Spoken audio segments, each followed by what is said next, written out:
Sí. Ah, no, pensé que no me estaba filmando. Porque vi un par de videos, pensé que me tenía que poner agresivo como pan triste. O ese personaje estúpido que que hacía en el pasado. Bueno, vamos a lo que vinimos. Gente, pérdidas en cañería exterior, caño polipropileno roscado.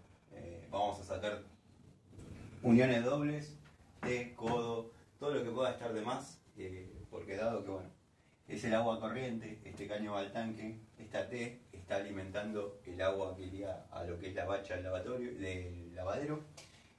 Así que nada, vamos a darle curso a esto. eh, Vamos a cambiar un par de tiras de caño en altura. Va a estar entretenido, interesante. Así que nada, acá con mi amigo, mi socio, mi sobrino Rocco, dándole curso a este trabajo.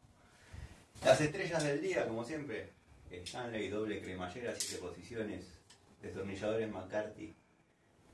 Sería la segunda generación, la línea que salió después, obviamente, de la primera, con material bicomponente, muy buena punta, la verdad, muy duraderos. Han sorprendido estos destornilladores. Les mando un saludo y nos vemos en la evolución de este trabajo.